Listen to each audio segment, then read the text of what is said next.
할렐루야. 오늘은 우리가 부활주일입니다. 기독교 복음의 역사에는 물론 남성들보다도 여인들의 수고와 헌신이 있었음을 우리는 의심 없이 인정할 수밖에 없습니다. 실제로 오늘날도 남자들이 더 많은 시간을 일터에서 수고하고 또 헌신하고 있을 때 더 많은 여성 성도들은 복음을 전하고 교회를 섬기는 일에 헌신하고 충성하는 모습을 볼 수가 있습니다. 이런 여성 성도들의 전적인 헌신, 아마 그것은 예수님을 사랑하기 때문이라고 생각합니다. 우리가 요한복음 4장 읽어보시면 사마리아 땅 수가성에 물을 길러 왔던 어떤 여자가 거기서 예수님을 만납니다. 그리고 예수님은 인생의 그 목말라던 이 여인에게 내가 영원히 목마르지 않는 생수가 있음을 대화를 통해서 말씀해 주시는 모습을 볼 수가 있습니다. 자기를 대화 상대로 받아주셨을 뿐만 아니라 영원히 목마르지 아니하는 생수가 있다는 예수의 말씀을 듣고 사마리아 여인이 더 큰 아마 충격을 받았던 것으로 보여집니다. 그래서 요한복음 4장 9절에 우리 한번 같이 보실까요? 시작. 사마리아 여자가 이르되 당신은 유대인으로서 어찌하여 사마리아 여자인 나에게 물을 달라 하나이까 하니 이는 유대인이 사마리아인과 상종하지 아니함이라라. 자, 여기에 강조점으로 그가 사마리아인 여자인 나에게 유대인 남자인 당신이 어떻게 물을 달라 하십니까? 물론 당시에는 유대인과 사마리아인은 여러 가지 이유가 있습니다만은 종교적인 갈등으로 서로 상종하지 않았습니다. 더군다나 이 당시에 여성과 남성이 거리에서 한다는 것은 정말 어려운 그때 이렇게 한 여성을 상대로 친절하게 말씀을 주고받는 예수님 앞에 여인은 아마 상당히 큰 충격을 받았을 겁니다. 드디어 여인이 예수님에게 이제 구원의 메시지를 받고 예수님을 선포하는 놀라운 이제 변화를 받게 됩니다. 그리고 이제 이 여인이 물을 길러 왔다가 물동이를 버려두고 동네로 들어갑니다. 그리고 사람들에게 뭐라고 외칩니까? 4장 29절로 한번 보십시다. 시작. 내게 행한 모든 일 내가 말하는 사람을 와서 보라. 이는 그리스도가 아니냐. 자, 이 여인은 예수님이 그리스도라고 구세주라고 사람들이 창피해서 아무도 물 길러 오지 않았던 그 정오의 시간 사람을 피해서 왔던 여인이 이제는 동네에 들어가서 사람들에게 예수가 그리스도라고 예수가 구세주라고 이제 증거하기 시작합니다. 그러니까 전도가 시작된 거죠. 그래서 복음을 증거하는 사람이 된 것입니다. 자, 우리는 예수님의 세계 를 위해서 특별히 복음화의 전략으로 우리가 12명의 제자를 뽑은 것을 압니다. 예수님이 뽑은 제자를 우리가 뭐라고 그러죠? 사도라 그래요. 예수님이 직접 뽑은 제자를 우리가 사도라 합니다. 그래서 예수님께서는 남자 12제자를 뽑아서 사도로 삼습니다. 그런데 예수님은 이렇게 남자 제자들만 선교의 전략으로 삼으셨는가? 일단 우리가 누가복음 8장 1절을 한번 같이 보시기를 바랍니다. 누가복음 8장 1절입니다. 시작. 그후에 예수께서 각성 마을에 두루 다니며 하나님 나라를 선포하시며 그 복음을 전파하실새 12제자가 함께하였고 이제 12제자가 남성 제자들이 함께하여 앞장서서 이제 복음을 증거하게 돼요. 그리고 계속 이어서 8장 2절과 3절을 한번 같이 보십시다. 시작. 또한 악한 병고침을 받는 어떤 여자들 곧 7 귀신이 나간 자 막달라 마리아는 마리아와 헤롯의 청지기 구사의 아내 요한나와 수산나와 다른 여러 여제자가 함께하여 자기들의 소유로 그들을 섬기더라. 자, 이 말씀에 보면 예수님은 12명의 남성 제자들 뿐만 아니라 귀신 들렸다 거기서 해방받고 병고침을 받는 사람들 그 대표적인 사람이 막달라 마리아와 당시 이 막달라 마리아라는 이름은 보편적인 이름이에요. 옛날에 우리 순자, 영자 이런 이름이 대표적인 이름이었잖아요. 막달라 마리아는 대표적인 이름이었어요. 그 밖에 다른 많은 여인들이 그들이 자기의 가진 수로 예수님과 제자들을 섬겼다. 그래서 그들이 다 이제 복음의 동력자가 된 것입니다. 그렇습니다. 이렇게 여성 성도들을 제자로 부르시고 하나님 나라를 위해서 하나님은 또 그들도 사용하신 거예요. 자, 예수님이 이렇게 오늘 부활의 첫 증인으로 여성 성도들을 사용하신 가장 대표적인 증거가 오늘 성경에 나타나고 있어요. 부활의 아침에 나타납니다. 자, 부활의 아침에 예수님이 묻히신 무덤에 자, 새벽 미명 용감하게 예수님 무덤으로 찾아온 여인들이 있었어요. 자, 오늘 우리가 함께 읽은 본문 1절.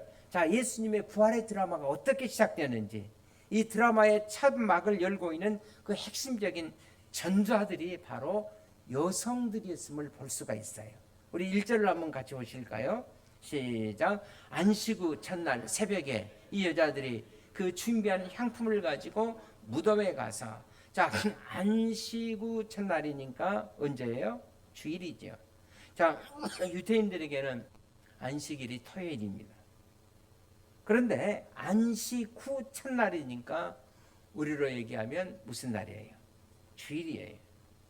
자, 주일 새벽에 여성들이 준비한 향품을 가지고 지금 예수님의 시신에 발라드리기 위해서 찾아온 거예요. 자, 예수님 시체만, 자, 거기에 향품을 발라드리고 찾아왔던 여인들, 여기서 이제 놀라운 부활의 이대한 드라마가 이제 시작이 되는 것입니다. 거기서 끝나는 것이 아니라 바로 이 여인들이 부활의 첫 증거로 이제 나타나는 영광스러운 모습을 볼 수가 있습니다. 자, 오늘 본문 여러분들 계속해서 9절에 10절을 보시면 이제 예수님의 부활을 확인하고 부활의 사실을 맨 처음을 알린 사람들이 바로 여기에 찾아왔던 이 여인들이었어요. 자, 이 여인들이 이 부활의 첫 번째 증인되기까지 그들이 겪었던 짧은 시간에 이 심리적인 단계를 이 오늘 본문을 통해서 살펴보면서 같이 한번 은혜를 나누고자 합니다. 그래서 우리도 이 여인들처럼 부활에 대한 증인들이 되기 위해서입니다. 그들이 짧은 시간이었지만 거기서 그들이 겪었던 심적인 단계, 우리가 교육학적인 측면에서 어떤 단계를 그들이 거쳤는가를 4가지로 한번 간단하게 생각하면서 은혜를 나누고자 합니다. 첫째, 부활의 증인까지 그들이 겪었던 심적인 단계. 첫 번째 단계는 근심의 단계였어요. 근심, 당황 혹은 의심의 단계라고 할 수가 있습니다. 자, 오늘 본문은 안식 후 첫날이 무슨 날이라고 그랬어요? 주일이죠. 자, 주일날 오늘 아침 새벽에 예수의 무덤을 찾아왔던 여인들의 이제 반응에 대해서 기록이 되어 있어요. 자, 3절 4절을 한번 같이 보실까요? 시작. 들어가니 주 예수의 시체가 보이지 아니하더라. 이로 인하여 근심할 때 문득 찰나온 옷을 입은 2사람이 곁에 서는지라. 자, 예수님이 묻힌 돌이 무덤에서 굴러졌고, 자, 여제자들이 들어가 보니까 예수님의 뭐가 안 보였어요? 시신이 보이지 않았어요. 해가 보이지 아니하더라. 그래서 이 여인들이 어떻게 했다고요? 시체가 보이지 않자 여인들이 마음에 근심했다, 그렇게 말합니다. 여러분, 유대인들의 무덤은 우리 한국 사람들이 쓰는 무덤과 달라요. 요새 뭐 우리 한국도 다 좀 장례 문화가 좀 바뀌어서 화장 이렇게 했습니다. 옛날에는 다 그냥 간에다가 해서 그냥 어릴 때는 한 20년 전만 해도 그랬던 것 같아. 시신을 내가 묻으면 어느 정도 이제 지나고 나면 또 묘지장 하죠. 저희 아버님도 지난주에 그 산소 마련해서 이제 가족 산소 마련해서 제가 특별 새벽 기도해야 되는 새벽에 일찍 갔다가 새벽 기도 끝나고 갔다가 저녁에 묘지전하고 예배 드리고 제가 다시 저녁에 올라왔습니다만은, 그런데 유대인들의 무덤은 그렇지 않습니다. 이제 동굴 같은 데를 약간 이렇게 파고 거기에다가 이제 장정 3여 명이 이제 큰 돌을 굴려다가 입구를 그렇게 막아 놓아요. 그리고 그 안에다가 이제 시체를 안치해 놓습니다. 그런데 자, 이 여인들이 예수님의 시신에다가 향품을 발라드리려고 들어갔는데 동굴 안에 있어야 할 예수님의 시신이 보이지 않아요. 무덤은 열려 있고 예수의 시신의 몸은 보이지 않고, 그래서 여인들의 마음에 뭐 했다고요? 근심했다 그랬습니다. 자, 이 근심했다는 단어가 어떤 의미를 가지고 있는지 제가 성경 원문을 한번 찾아봤어요. 그랬더니 성경 원문에 보니까 아포리아 혹은 아포리아로 이렇게 돼 있어요. 이런 단어 돼 있는데 영어 성경에 봤더니 이걸 원더링이라는 단어로 쓰여져, 여러분들 한번 보시길, 원더링이라는 단어로 쓰여져 있어요. 그러니까 이 말의 뜻은 뭐냐면 궁금했다, 의심했다로 이렇게 번역할 수가 있어요. 현대로 잘 번역되는, 제가 현대인 성경을 또 찾아봤더니 이 과정을 어찌된 영문인지 몰라 여성들이 당황했다 그렇게 번역했더라고요. 그러니까 안식구 첫날 새벽에 여자들이 그들이 준비한 향품을 가지고 무덤에 갔었는데 여자들이 당황했습니다. 왜 당황했을까요? 예수님의 시신이 없어졌으니까.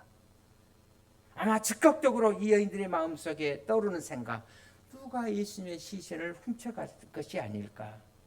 이걸 가르쳐서 이렇게 주장하는 또 사람들이 있어요. 이걸 가르쳐서 뭐라 하면 도적설이라고 그럽니다. 누가 예수님의 시신을 도둑질해 갔다. 왜냐하면 여러분 마태복음 27장 62절에서부터 우리 64절을 한번 보시기를 바랍니다. 우리 화면에 있으니까 한번 보십시오. 시작. 그 이튿날은 준비일 다음 날이라 대제사장들과 바리새인들이 함께 빌라도에게 모여 이르되 주여 저 속이던 자가 살았을 때 말하되 내가 사울이 다시 살아나리라 한 것을 우리가 기억하노니 그런 명령에서 그 무덤을 사흘까지 굳게 지키게 하소서.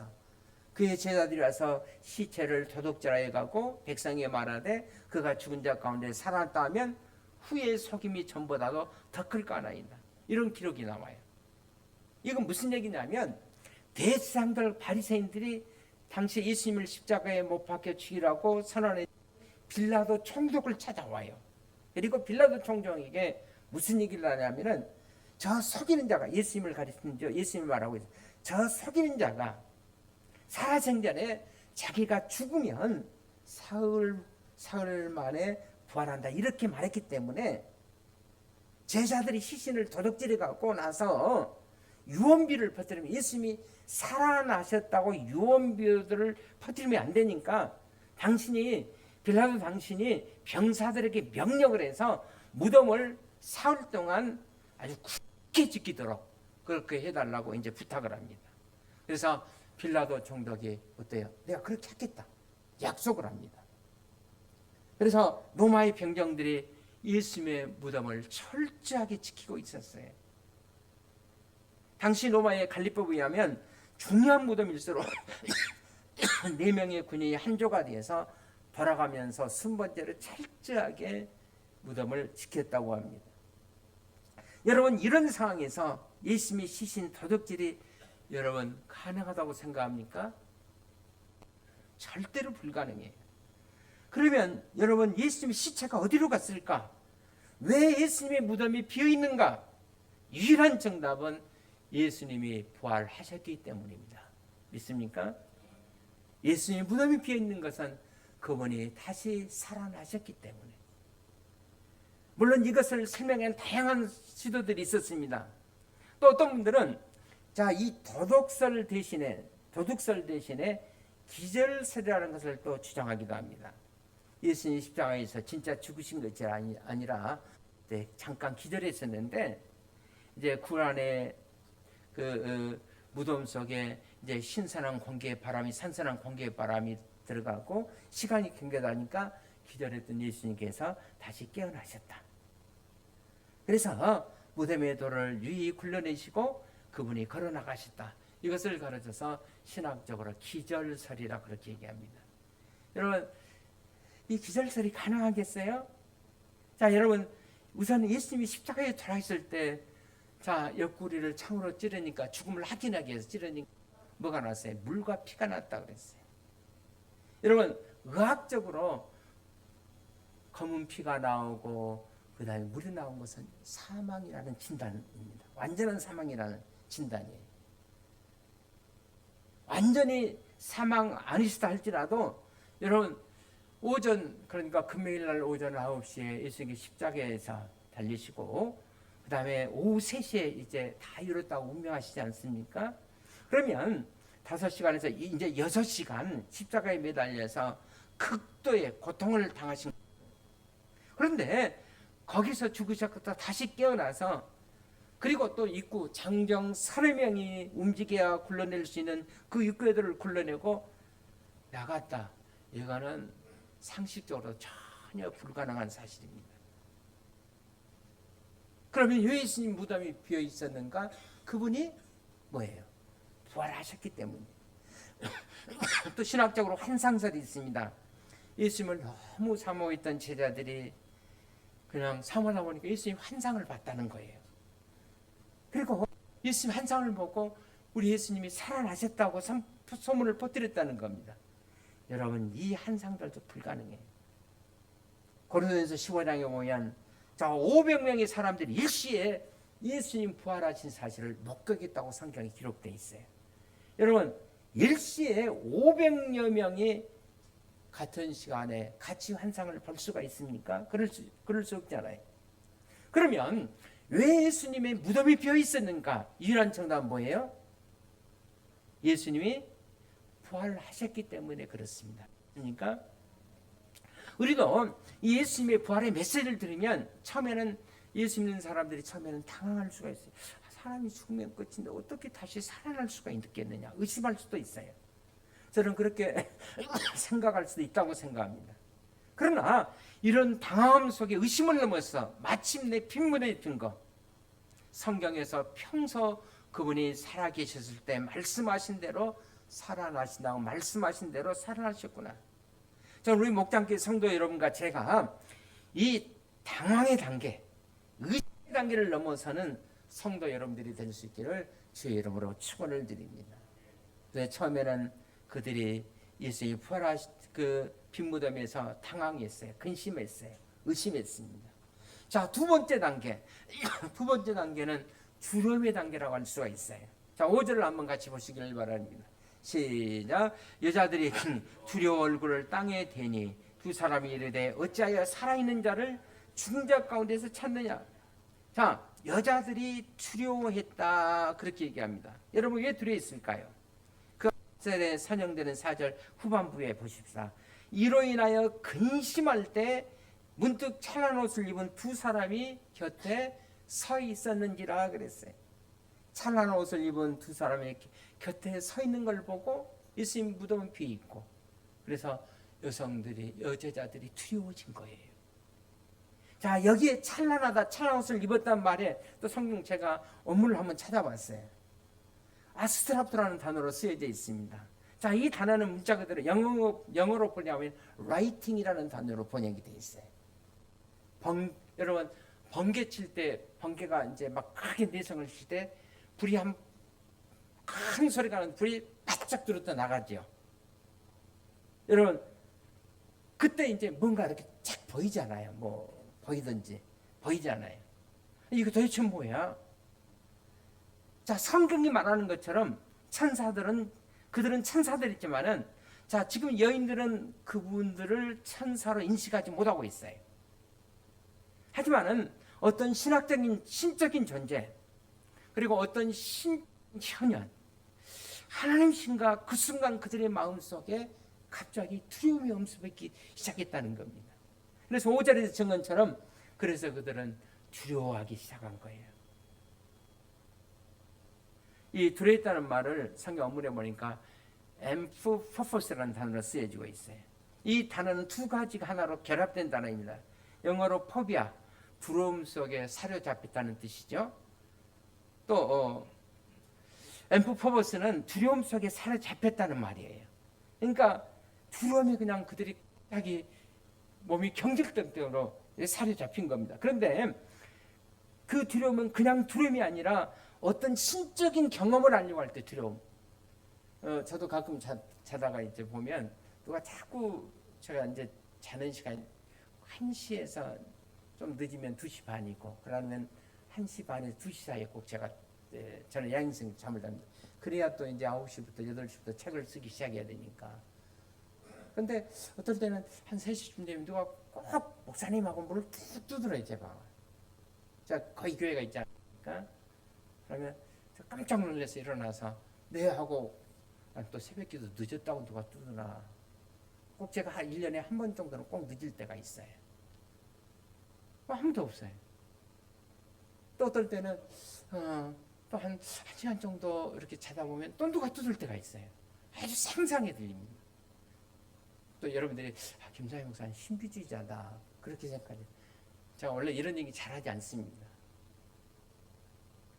여러분 성경에 보면 어린 사무엘이 성전에 그 제사에서 있을 때 자다가 사무엘아 부르니까 엘리 지성이 부른 줄 알고 쑥 뛰어나가지 않아요. 아니다. 또 부르잖아요. 그때 제사장이 뭐라고 해요? 하나님을 부르신 것이다. 그때 일어나서 제가 성경을 꼭 펴봅니다. 성경 보고 보면 하나님께 주시려고 하는 그 말씀이 있더라고요. 저는 그래요.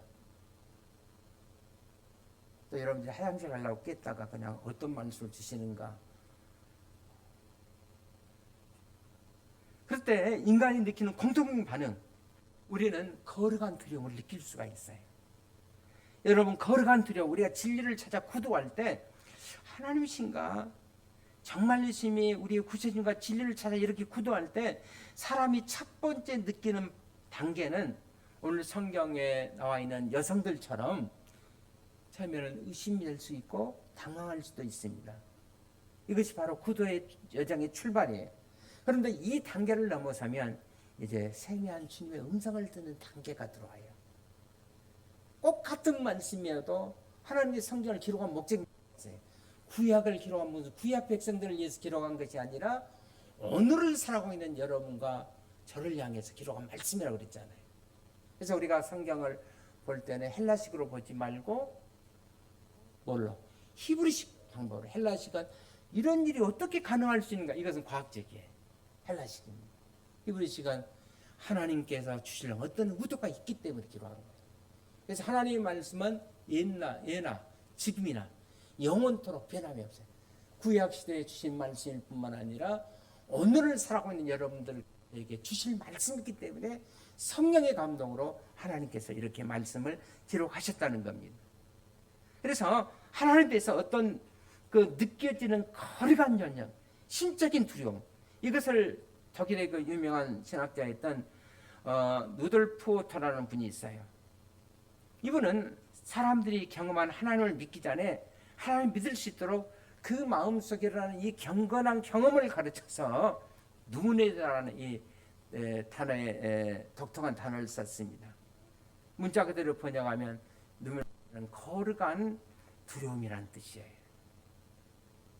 자, 나의 성, 내 생각 밖으로 엄습해오는 하나님의 거룩한 감정, 설명하기도 어렵고 두렵고 떨리는 아주 심적인 어떤 현현의 현존의 체험을 하는 것, 이걸 가르쳐서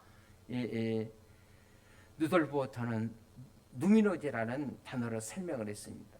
그리고 대부분 우리가 참된 그리스도인, 정말 신앙인이 되기 전에 우리를 준비시키기 위해서 하나님께서 여러분과 저에게 어떤 신비한 경험을 줄 수도 있다는 거예요.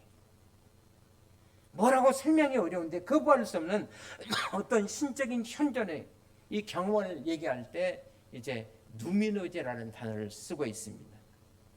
그래서 어느 날 몸이 여러분들이 기도하다가 오싹해질 때가 있잖아요. 하나님의 음성을 들을 때가 있잖아요. 나 같은 거에 하나님이 찾아오시다니, 내 마음속에 이런 거룩한 어떤 두려움이 일어나거든, 그때 여러분들이 마음의 준비를 하십시오. 그때가 여러분이 하나님을 만날 때가 된 거예요. 이거를 가르쳐서 거룩한 누문의제라는 단어로 썼습니다. 이건 거룩함, 두려움의 단계예요. 자, 두 번째, 이제 의심의 단계를, 근심의 단계를 벗어나서, 자, 그 다음에 이제 거룩한 단계를 벗어나서, 그 다음에 세 번째는 기억의 단계라고 할 수가 있어요. 자, 오늘 본문에서 6절에서 빛나는 옷을 입고 등장한 두 천사들을 이제 증언을 한번 보도록 하겠습니다. 6절을 같이 보십시다. 시작. 여기에 계시지 않고 살아나셨느니라. 갈릴리에 계실 때 너에게 어떻게 말씀하셨는지를 기억하라. 자, 그분은 살아나셨다. 그런데 전에 너희들에게 갈릴리에 계실 때 너에게 하신 어떤 말씀을 하셨는지 뭐하라는 거예요? 기억하라는 거예요. 그러면 자, 7절에 있는 말씀을 보십시다. 시작. 이르시기를 인자가 죄인의 손에 넘겨져 십자가에 못 박히고 제3일에 다시 살아나야 하리라 하셨느니라는데, 그러니까 7절의 말씀, 전에 예수님께서 7절의 말씀을 하신 것을 뭐하라는 거예요? 기억하라는 거예요. 자, 이때 드디어 여인 반응이 어떻습니까? 예수님께서 내가 죽었다가 사흘 만에 살아나야 하신 그 말씀을 8절에 보니까 그들이 예수님의 그 말씀을 어떻게 했어요? 기억하고 그랬어요. 예수님이 하셨던 말씀을 드디어 기억이 낸 겁니다. 이제 세 번째로 이 여성들은 기억의 단계로 돌아온 거예요.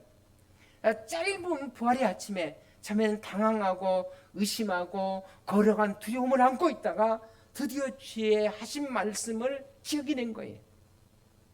그리고 이제부터 우리가 주의 말씀을 그대로 붙들고 살겠습니다. 주의 말씀을 붙드는 거예요. 여러분, 그렇습니다. 우리가 정말 신앙인은 감성적인 것보다도 항상 중요한 것은 주의 말씀을 붙들고 그 말씀 속으로 들어오는 거예요. 복음의 그리스도인의 믿음의 증거, 우리의 믿음의 거의 유일한 근거가 있다면 그것은 우리가 하나님의 말씀을 붙드는 거예요. 그래서 로마 10장 17절 우리가 잘 알지 않아요? 믿음은 어디에서 난다고요? 들음에서 나며. 자, 들음은 뭐예요? 그리스도의 말씀으로 말하느니라. 믿습니까? 우리가 복음서를 읽어보면 예수님이 지상생에 계실 때도 세 차례 이상 나는 죽지만은 나는 다시 부활한다 말씀을 하십니다. 자, 누가복음에도 보면 부활의 메시지가 3번 나오고 있어요. 18장 우리 33절 34절 한번 같이 보실까요? 시작. 그들은 채찍질하고 그를 죽일 것이나 그는 3일 만에 살아나야 하시되 제자들이 이것을 하나도 깨닫지 못하였으니 그 말씀이 감추었으므로 이르신 바를 알지 못하였더라. 자, 예수님께서 내가 죽었다가 4일 만에 살아난다고 말씀했지만은 제자들은 그거를 깨닫지 못했어요. 그 말씀을 깨닫지 못했어요. 다시 말하면 주님이 주신 말씀을 가슴에 담지 못했어요. 그러니까 자, 예수님이 부활하셨다고 하니까 인간적으로는 어떻게 사람이 죽었다가 다시 살아날 수가 있지? 자, 여성들이 먼저 예수의 부활의 사실을 확인하고 부활의 사실을 전했을 때 제자들이 어떻습니까? 헷갈리는 거예요. 여러분 11절 한번 같이 보시길 바랍니다. 어떻게 헷갈리고 있는가? 시작. 사도들은 그들의 말이 허탄한 듯이 들려 믿지 않으니. 아니, 여성들이 가서 부활의 사실을 증거하니까 이 사도는 제자를 의미한다고 그랬죠. 자, 사도는 그들이 여성들이 허탄한 말을 하는 것처럼 귀를 열고 들려하지 않았다는 거예요. 자, 우리가 이 귀한 믿음의 인들처럼 여러분 믿음의 사람이 되고 믿음의 증거에 대해서 부활을 전하는 사람들이 되기 위해서 여인들처럼 뭐를 해요? 말씀을 붙들고 주님의 말씀을 기억할 줄 알아야 돼. 누가 얘기했기 때문이 아니라 성경이 말씀했고 예수님이 말씀하셨기 때문에 그렇습니다. 그러고 우리는 무엇보다 날마다 말씀을 가까이 하십시오. 그리고 그 말씀을 기억해내고 말씀을 붙들고 그래서 기억의 말씀을 붙들고 살아가는 여러분과 제가 될 수 있기를 주의 이름으로 축원을 드립니다. 마지막 단계가 증거의 단계예요. 자, 우리 한번 보실까요? 시작. 무덤에서 돌아가 이 모든 것을 11사도와 다른 모든 얘기 알리니. 자, 여기서 중요한 단어는 알린다는 단어예요. 사도들과 그 다음에 모든 사람들 예수의 부활의 소식, 기쁜 소식을 알렸다 그랬어요. 이 알린다는 단어가 또 성경에 어떤 그 어문으로 기록되어 있는가 봤더니 알린다는가 아팡겔로라는 단어로 되어 있더라고요. 아팡겔로. 이 아팡겔로의 자의 뜻이 뭐냐면 이 단어는 그냥 그런 일이 있었다 이렇게 알리는 정도가 아니에요. 아주 적극적으로 확실하게 분명하게 정말로 내가 봤다, 확실하다, 이 정도로 알린다는 단어를 쓸 때 바로 그냥 알린다는 단어가 아니라 아팡길로라는 단어로 쓰여져 있습니다. 그러니까 이거는 부활의 기쁜 소식을 확실하게 선포했다는 거예요. 그렇습니다. 여러분, 예수님은 부활하셨어요. 그렇다면 여러분들의 가정 속에 가셔서 자녀들에게 예수님 살아나셨어, 예수님 살아나셨을 때 그거 가지고 안 돼. 정말 예수님은 너를 위해서 살아나셨어. 이번에 저희 아버님 그 묘지장 때 갔더니 가까운 그 형수가 계신데 그거는 불교에 좀 심취돼 있기 때문에 예술을 잘합니다. 근데 이제 딸이 결혼을 해서 이제 손녀가 생겼어요. 그래서 초등학교 2학년쯤 되는데 얘가 진짜 유명한 전도자예요. 그러니까 토요일마다 딱 전화를 해요. 할머니, 예수를 믿으면 천국 가는데 할머니 지옥 가면 어떡해요? 그래서 처음에는 그 한 귀로 듣고 한 귀로 흘러드는, 그냥 알았다, 내가 시간 되면 갈게. 그랬더니 또 토요일만 되면 할머니 또 예수 믿으면 천국 가야 되는데 할머니 꼭 교회 같이 가요. 같이 천국 가요. 근데 이게 한 번이 아니라 서너 번 듣고 나니까 그래, 불교는 극락 있다고 그러는데 교회는 천국. 처음에는 헷갈렸다가 나중에 그 형수된 그분이 얘기하더라고. 그래, 어쩌면 천국 있을지도 모른다. 그래서 또 성경을 좀 이렇게 찾아봤대. 그래서 그래, 우리 손녀가 있는 나도 천국 가야지. 그래서 약속했대. 그랬더니 막 그렇게 초등학교 2학년 때 기뻐하더래. 그래서 이제 나는 우리 손녀 딸이 있는 나도 교회 나가기로 했다고. 남이라도 아멘 좀 하십시오. 제가 그 교육준사로 힘돌교회에서 있었는데 아마 주일학교 그때 한 500명쯤 됐을 겁니다. 교사도 한 70명 정도 되고, 그래서 이제 우리 주일학교 이제 전도하자. 그래서 한 500명 됐는데 한 1000명으로 붕대서 1년 사이에. 그래서 이제 천국과 지옥에 관한 저는 군사적인 설교밖에 하지 않거든. 그래서 얘기했더니 초등학교 2학년 그 애가 하나인데 집에 아빠는 교회 나오는데 엄마가 교회 안 나와. 엄마가 교회 안 나와. 그래서 우리가 다 예수 믿고 가족이 다 천국 가야지. 가장 행복한 교회는 어떤 교회예요? 부모와 아이들이 같이 손을 잡고 하나님 앞에 나와서 예배드리고 할아버지와 손녀와 손자들이 같이 한 자리에서 예배드리고, 이것이 가장 행복한 삶의 교인들이 아닙니까? 모든 걸 뭐 다 있습니다. 그것들을 떠나서. 그랬더니 얘가 그러면서 마음속에 하나 작정을 했는가 봐요.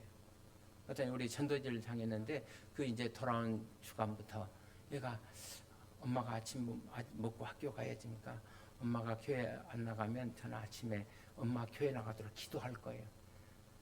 야, 그래도 밥 먹고 가야지. 근데 아니 얘가 아침 안 먹으니까 금식한 날 얘가 금식해요, 사실은. 그러니까 엄마가 걱정됐잖아요. 지금 한 건이 안 먹으면 점심때 먹겠지. 아니 점심때도 이거 안 먹는 거예요. 엄마가 이제 걱정스러워진 거야. 또 저녁에 말하니까 엄마가 교회 가기 전까지는 점심밥을 안 먹는 거예요. 그랬더니 달렸대. 나도 교회 갈 테니까 먹으라니까. 그러면 얘가 약속하고 그 다음 주에 이제 전도주일이었는데 아빠하고 엄마하고 그 초등학교 2학년 양쪽에 손을 잡고 교회 나오더라고. 아니 남이라도 아멘 좀 하라니까는 죽어버리시네. 교회 나오시더라고. 그렇습니다. 여러분, 예수님이 부활하신 이유가 뭐예요? 우리에게 천국을 선물로 주려고. 그러니까 저희 아버지도 평생 살 것 같았거든. 어머니도 평생 살 것 같다는데 그렇게 못 사시더라고. 결국 90세 넘으시니까 돌아가고, 또 아버지는 80세 가까우니까 또 천국 가시고 그렇게 하시더라고. 여러분 10절도 한번 같이 한번 보시길 바랍니다. 시작.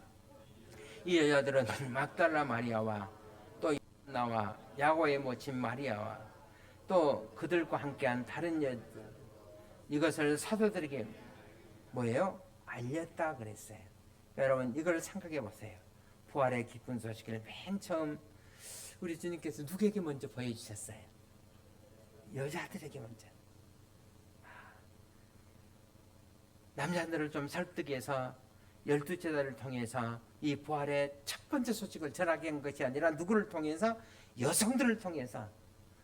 저는 왜 예수님께 12제자가 있는데 제자들을 또 해가지고 제자를 통해서 전파도록 했으면 좀 좋지 않았겠나 그런 생각이. 제가 생각하기는 아무래도 소식을 전하는 데는 여성들이 더 빠른 것 같아. 여성들의 입이 죄송합니다. 저는 얘기 안 했어. 누가 그런 아니 다른 사람이 얘기하더라고. 싸다고. 이거 비밀이니까 절대 얘기하지 말라. 그것까지 가서 얘기해 버립니다. 뭔가 이 소식을 빨리 신속하게 퍼뜨리기 위해서는 그래서 하나님께서 여성들을 사용하지 않았나. 이건 제 생각입니다.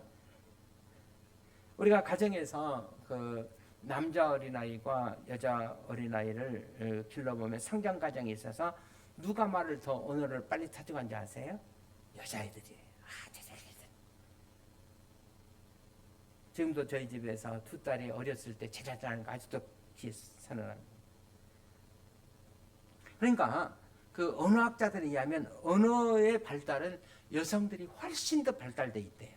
남성들보다 여성들의 언어 두뇌가 훨씬 더 발달돼 있대요. 그래서 언어에 관한 남성들은 여성들을 절대로 이길 수가 없어요. 그래서 남성들은 하다 안 되면 이제 뭐가 나가지? 장로님은 또 오늘 아침에 장로님 이건 나간다고 그러더라고요. 제가 한 거 아니에요. 이건 미기. 아마 빠른 복음 전파를 위해서 주님께 여성들을 사용하지 않았나 그렇게 생각합니다. 자, 누가복음 24장 11절을 다시 한번 보십시오. 시작. 사도들은 그들의 말이 허탄한 듯 들려지 아니하니 그랬어요. 자, 여성들이 전한 말을 처음에는 사도들은 허탄하게 듣고 믿지 않았어요. 처음에는 안 믿었다는 겁니다. 그러나 다음 절 12절에 보시면 자, 주님이 누셨던 무덤을 누가 들어갑니까? 12절에 보십시오. 베드로가 무덤에 들어가서 자기 눈으로 빈 무덤을 어떻게 합니까? 확인해요. 그리고 비로소 이제 베드로가 다른 남성 사도들이 부활을 증언하는 이제 증언의 자리에 이제 서게 되는 것입니다. 그래서 이 부활의 이대한 소식에 관한 우리 남성들은 여성들에게 빛을 주고 있습니다. 지금도 복음 전하는 과정에 있어서 예수 그리스도의 복음을 전하는 과정에 있어서 얼마나 많은 여성들을 하나님께서 눈부시게 쓰는지. 큰 교회 제 친구도 그 큰 교회 있는데 거의 10분의 7이 여성이래요. 교회가. 그리고 교회 중요한 것은 물론 당회 말고 뭐 복음을 전도할 때 이것은 거의 뭐 10분의 9가 여성이래요. 다 여성이래요. 그러니까 하나님께서 여성들을 또 그렇게 귀하게 쓰시고 있지 않습니까? 주님의 지상명령을 성취하기 위해서. 그래서 여러분과 저는 그리스도의 증인으로 삶을 살아가야 돼요. 여러분 증인은 뭐예요? 본대로 느낀 대로 가서 말만 하면 돼요. 내가 만난 경험한 예수를 우리가 가서 그대로 얘기만 하시면 돼요. 여러분과 저는 지금 그리스도의 증인으로서 오늘 하루하루를 부활의 증인으로 삶을 살아가고 있어야 됩니다. 자, 오늘 우리가 보셨던 누가복음은 누가 기록했어요? 제가 다 가르쳐 드렸어요. 누가복음은 누가 기록했어요?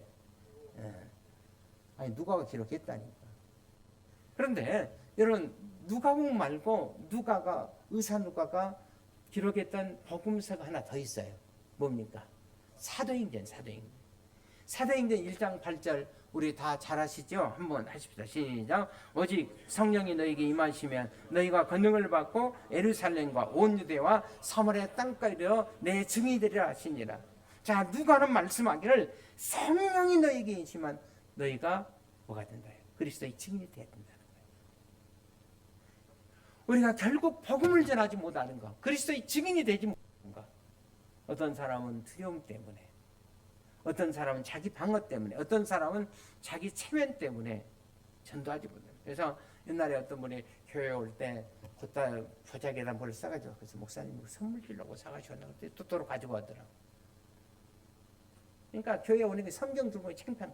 여러분 성경 될 수 있으면 자기 성경 가지고 다니세요. 그래서 은혜가 되면 거기다 줄도 치고 또 그 색깔도 칠하고. 오늘 아침에 김세랑 원사님 제가 뭐 성경 불러주면서 좀 이렇게 찾아봤더니 거기는 또 성경 말씀보다는 사설이 더 많더만 기록해 놓은 것이.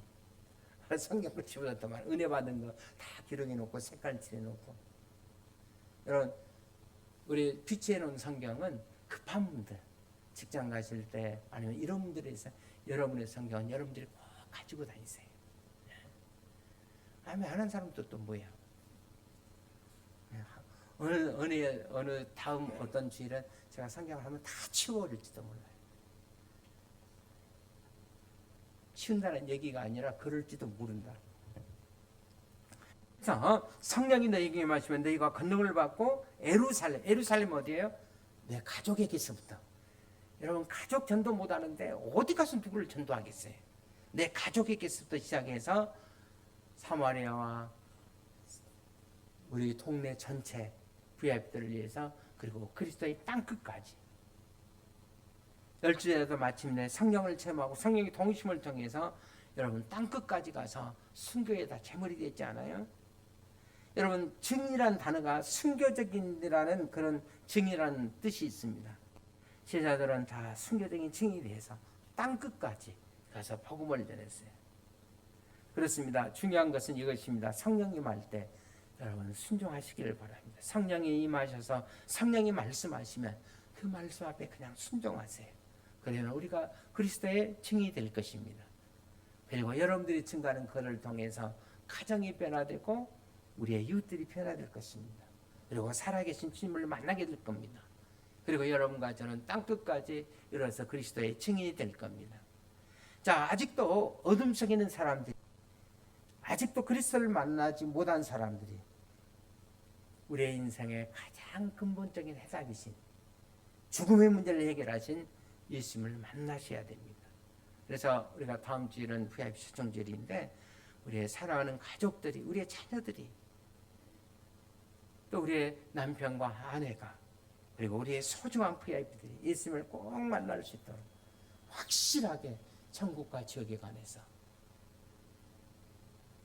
그리고 부활의 소식을 전해서 기쁨으로 가족들이 구원받고 이웃들이 구원받는 이런 기적을 체험할 수 있기를, 진정한 부활의 은혜를 체험하는 한 주가 될 수 있기를 주의 이름으로 축원을 드립니다. 기도하겠습니다.